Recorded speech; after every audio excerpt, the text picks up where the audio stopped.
Hello viewers, welcome back to our channel தரங்கை Prithu's. செடி வந்து பார்த்தா ரொம்ப குட்டி செடி தான். அந்த குட்டி செடியில் பார்த்தா அழகாக செம்பருத்தி பார்த்தா ஒரு நாளைக்கு எப்படி வந்து ஒரு 5லேருந்து 6 செம்பருத்தி பூக்கும். அவ்வளோ அழகாக இருக்கும் பார்க்குறதுக்கு.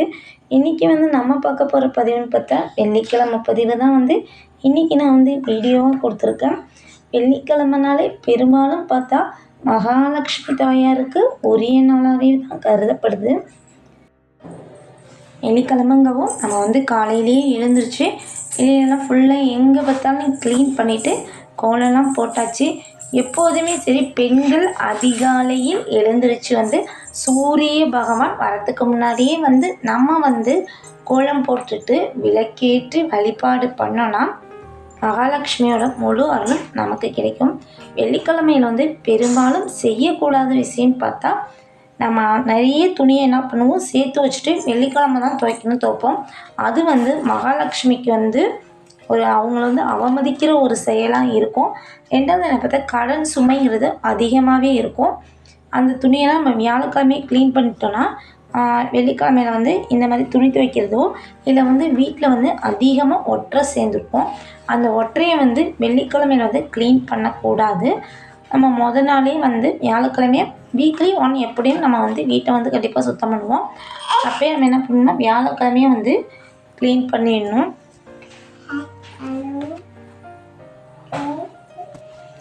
இப்போ நான் வந்து எப்போதுமே வந்து வெளியிலேருந்து தான் பூஜையை வந்து ஆரம்பிப்பேன். துளசி மாடத்துலேருந்து துளசி தாயாருக்கு தீபம் தூபம் காட்டிக்கலாம். நம்ம நிலைவாசலுக்கும் சரி வெளியில் நம்ம வெளிப்புறத்திலும் எங்கே பார்த்தாலும் வந்து தூபம் காட்டுறது வந்து ஒரு பாசிட்டிவான எனர்ஜி வந்து கண்டிப்பாக வந்து அதிகரிக்கும். ஒரு சிஸ்டர் வந்து கமெண்ட்ஸில் வந்து கேட்டிருந்தாங்க முருகர் சிலையை பற்றி. அந்த முருகர் சிலை வந்து நான் வந்து மீஷோவில் பர்ச்சேஸ் பண்ணதான். ஆனால் அது ஒரு ரேட் பார்த்தா ஒரு 1000 ருப்பீஸ்க்கு மேலே வந்துச்சு. ஆனால் 1 டே ஆஃபர்னு சொல்லி போட்டிருந்தாங்க. அதில் நான் வந்து பார்த்தா ஒரு 600 சம்திங்கில் தான் வாங்கினேன் அந்த சிலை வந்து. அது எப்படி சொல்லணும்னு தெரியல, எனக்கு அது ரொம்ப ஒரு லக்கான சிலைன்னு சொல்லலாம். நான் நாள் ஆர்டர் பண்ணேன், நடுப்புற ஒரு நாள் போய் அதுக்கு மறுநாளே வந்துருச்சு. அது அன்றைக்கி வந்து என் பொண்ணோட பிறந்த நாள் அன்றைக்கி வந்துச்சு. அது என் பொண்ணு தான் வந்து அதை ஆர்டர் பண்ணவே சொன்னது. அதே போல் வந்து என் சின்ன பொண்ணோட பர்த்டே அன்றைக்கி வந்து ரொம்ப எனக்கு வந்து அவ்வளோ ஒரு சந்தோஷமாக இருந்துச்சு. கோயிலுக்கு போயிட்டு வந்தோடனே முருகர் வீட்டுக்கு அழகாக வந்துட்டார். இப்போ வந்து இன்றைக்கி வந்து நம்ம வந்து லக்ஷ்மி பூஜை தான். இந்த லக்ஷ்மி பூஜை பண்ணும்போது நம்ம பூஜை ரூமில் வந்து நெகட்டிவ் தாட்ஸ் இருந்துச்சுன்னா அந்த நெகட்டிவ் தாட்ஸ் வந்து எடுக்கிறதுக்காக இன்றைக்கி ஒரு சின்னதாக ஒரு டிப்ஸ் ஒன்று வந்து வீடியோவில் நான் வந்து கொடுத்துருக்கேன். எப்போதுமே லக்ஷ்மி தாயாருக்கு வந்து பூஜை பண்ணும்போது நம்மக்கிட்ட ஒரு துளசி இலை இருந்தாலும் சரி வைக்கிறது வந்து ரொம்பவே நல்லது.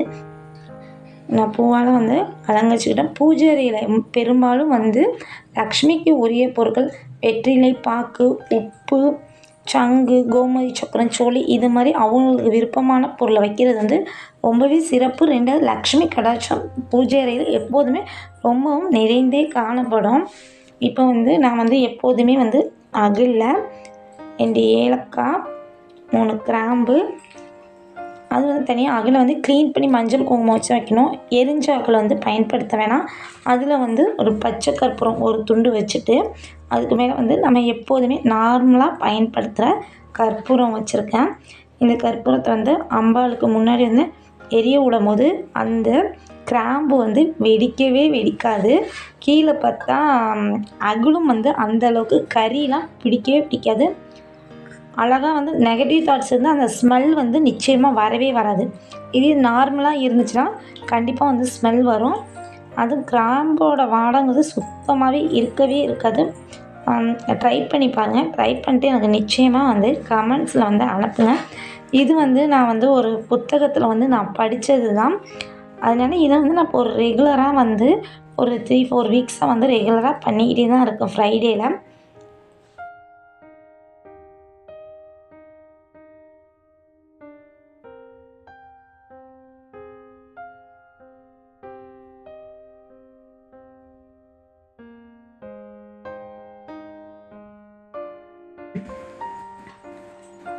நல்லா அழகாக நின்று எரியுது. நம்மளை பார்க்குறதுக்கு ஒளியில் பார்த்தா அவ்வளோ அழகாக இருக்காங்க. வெள்ளிக்கிழமைன்னு பார்த்தா உப்பு, அரிசி, தானியங்கள் இதெல்லாம் வந்து வீட்டில் வந்து வாங்குறது வந்து ரொம்பவே சிறப்பு. லக்ஷ்மி கடாட்சம் நிறைந்து இருக்கும். நம்ம எந்த அளவுக்கு வந்து சுத்தமாக வச்சுருக்கோமோ அந்தளவுக்கு தாயார் நிச்சயமாக நம்ம வீட்டுக்கு நிச்சயமாக வந்து குடியேறுவாங்க. இப்போ பார்த்தா நல்லா கறிக்கட்டை மாதிரி ஆயிடுச்சு. கொஞ்சம் கூட இல்லாமல் கறிக்கட்டை எப்படி இருக்குமோ அதே போல் எரிஞ்சிடுச்சு. இப்போ வந்து நான் வந்து தீபம் காட்டிக்கிறேன். நம்ம வந்து பூஜை அறை வீடியோ வந்து போட்டிருந்தேன். அந்த வீடியோ பார்த்துட்டு நிறைய பேர் வந்து கமெண்ட்ஸ் பண்ணியிருக்காங்க, நல்லா இருக்குன்னு சொல்லியிருக்காங்க. அப்புறம் வந்து இந்த சிலையெல்லாம் எப்படி வச்சு மெயின்டைன் பண்ணுறீங்க அப்படின்னு கூட ஒரு சிஸ்டர் வந்து கேட்டிருந்தாங்க. எனக்கு என்னமோ இதெல்லாம் வந்து கஷ்டமாகவே தெரியலை. நம்ம வந்து வெள்ளிக்கிழமையில் வந்து பூஜை அறைக்கு எவ்வளவு முக்கியத்துவம் கொடுக்குறோமோ அதே முக்கியத்துவம் கண்டிப்பாக நம்ம வீட்டு சமையல் அறைக்கும் கொடுக்கணும். ஏன்னா மகாலட்சுமி வாசம் செய்யக்கூடிய உப்பு, அரிசி, தானியங்கள் எல்லாமே நம்ம பயன்படுத்துறதுனா சமையல் அறை. பூஜை அறை எவ்வளோ சுத்தமாக வச்சுருக்கோமோ அதே போல் சமையல் அறை நம்ம வந்து சுத்தமாக வச்சுக்கணும். நான் வந்து சாம்பிராணி எப்போதுமே வந்து இந்த மாதிரி மண் சட்டியில் தான் போடுவேன். இதில் வந்து நான் கொஞ்சம் குறிப்பிட்ட பொருள்லாம் போட்டு தான் சாம்பிராணி போடுவேன். எங்கள் வீட்டில் வந்து வண்டியெலாம் இருக்க வச்சு இந்த மாதிரி தான் வந்து சாம்பிராணி போட்டுக்கிட்டு இருக்கேன். இந்த பதிவு வந்து உங்களுக்கு பிடிச்சிருந்துச்சுன்னா தரங்கை பிரித்தீஸ்ங்கிற சேனலை லைக் பண்ணுங்கள், ஷேர் பண்ணுங்கள், சப்ஸ்கிரைப் பண்ணுங்கள். Thank you friends.